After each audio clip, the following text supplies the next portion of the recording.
Oi, meu nome é Larissa e eu tenho 180 dias pra mudar minha vida.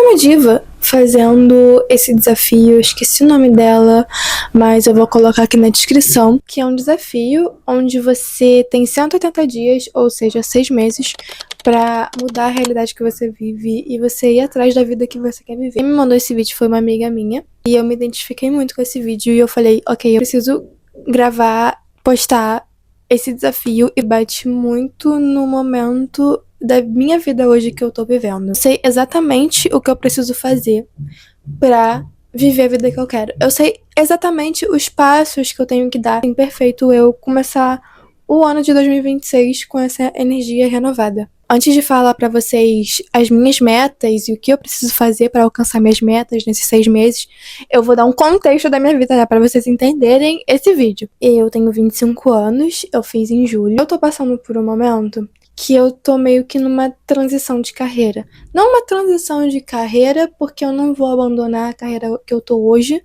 mas não é algo que eu quero viver pro resto da minha vida. Gente, eu sou uma pessoa muito de momento. Eu já fiz 4 faculdades. Nessas 4 faculdades, uma eu me formei, a outra eu tô quase me formando e as outras 2 eu tranquei. Fiz 1 ano de direito quando eu me formei no ensino médio. Em 2017, que eu me formei em 2018, eu comecei direito, mas eu odiei. Depois eu inventei que eu queria fazer história, que eu gostava de história. E aí, fiz 1 ano de pré-vestibular, acabou que eu passei pra educação física. Entrei em educação física. Só que ao mesmo tempo que eu entrei em educação física, foi numa federal, aqui do Rio de Janeiro. Eu queria ainda fazer história. E aí, eu comecei história numa particular. Então, eu conciliava educação física e história. Uma das contas, eu não gostei de educação física e eu continuei em história. Ou seja, eu tranquei direito e eu tranquei educação física. Me formei em história. Pergunta se eu quero atuar em história. Não, não quero atuar em história. Me formei, 3 meses depois que eu me formei, eu comecei pedagogia. Que isso já foi ano passado, 2024. Alissa, mas por que pedagogia? Porque eu gosto de criança. Pergunta hoje se eu quero trabalhar com criança.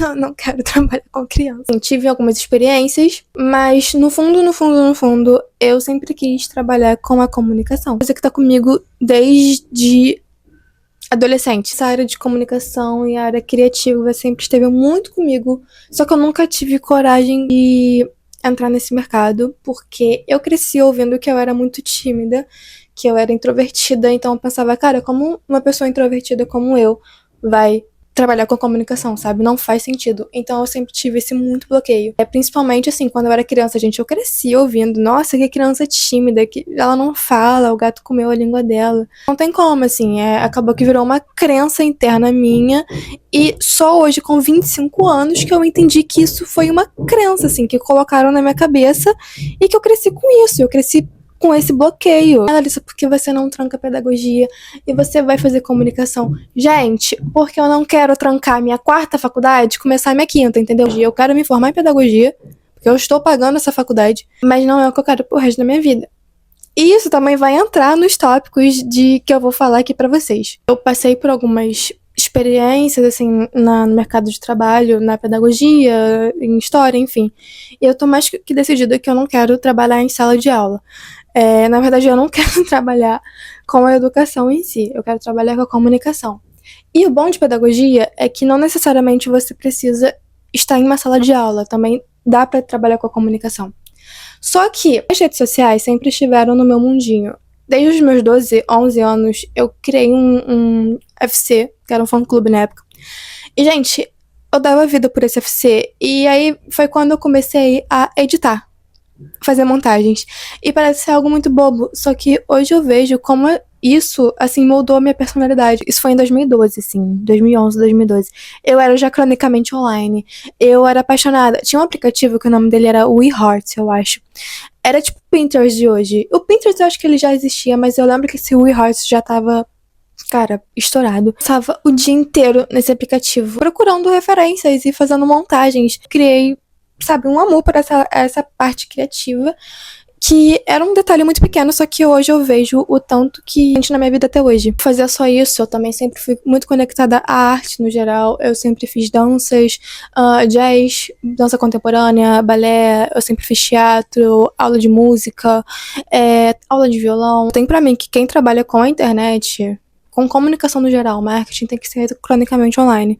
Eu tenho essa opinião, gente, porque a gente hoje vive no mundo das redes sociais. Se você não sabe o que tá passando nas redes sociais, como é que você vai se comunicar com quem tá do outro lado da tela? Eu fazia uns vídeos, eu fazia vídeo pro YouTube, isso eu já tinha uns 15 anos, mas antes disso eu também fazia Vine e Dub Smash, e gente, eu me divertia muito, só que eu apagava, sabe? Eu tinha isso. Eu gravava, eu tenho até hoje, está na câmera da minha avó. Uma vez que eu tava gravando com a minha prima uma novela naquela Cybershot da minha avó, isso também lá pra 2012, 2013.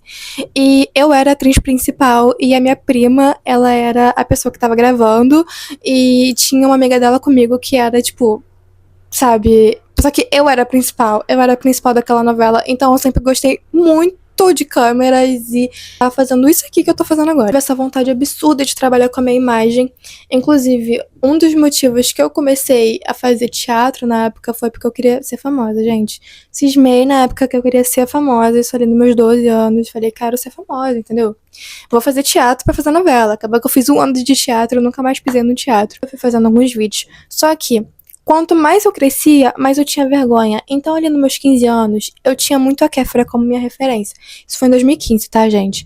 E a Kéfera tava, assim, bombada. Tava estourando. Cresci fazendo esses vídeos e apagando, sabe? Eu tinha 2 referências muito fortes, que era a Kéfera e a Maju Trindade. Até hoje a Maju é minha diva, gente. A minha it girl sempre será a minha it girl. Eu me mirava muito na Maju Trindade, gente. Eu queria ser a Maju Trindade. Sempre falarem, nossa, a Larissa tem muita vergonha, a Larissa é muito tímida. Eu, de fato, era muito tímida, de tanto falarem isso pra mim. E, sabe, era a minha família que falava, meus pais, principalmente família, entende? Professores, sempre falavam isso pra mim e eu cresci com isso na minha cabeça. Nossa, como uma pessoa tão tímida vai trabalhar com a comunicação? Então, o que eu fazia? Eu gravava os vídeos que eu gostava, inclusive eu tenho um roteiro aqui até hoje. Vou procurar aqui pra vocês. Achei. Gente, achei. Olha só, esse caderno aqui é de 2014. E aqui eu escrevi os meus roteiros dos meus vídeos. Tá aqui escrito, vou ler um pra vocês.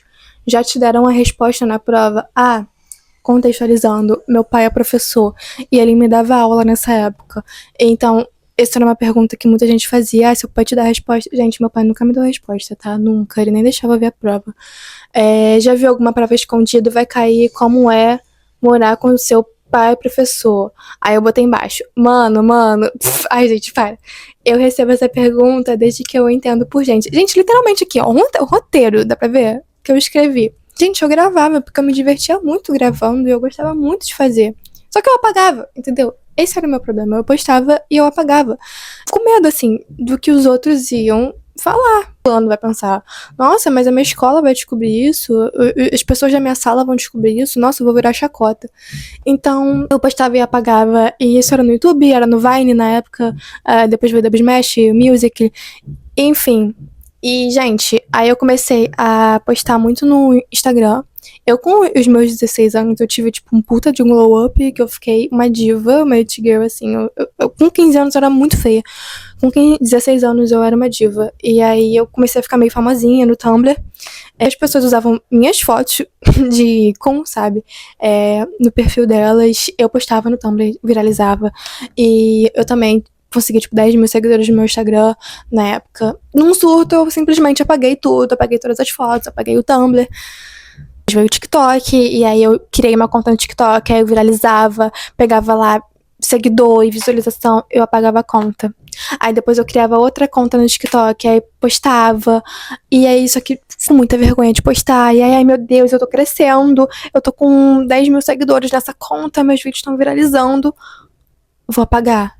Gente, eu sempre fiz isso. Cara, que ódio de mim, gente. Eu contextualizei a minha vida inteira, eu tô em um momento que eu saí de um trabalho terrível, horrível, assim, horrível, tem mais ou menos umas 3 semanas, em uma escola, que, gente, só, assim, foi uma resposta divina. Eu sou muito conectada com a minha espiritualidade, e eu senti que eu deveria ter passado por essa experiência. Eu entendi que não é isso que eu quero, entendeu? Que eu sou sou muito maior do que isso, sabe? Eu mereço muito mais do que eu vivi ali dentro. Não é o que me faz feliz, não é o que me deixa bem, não é o que me deixa feliz.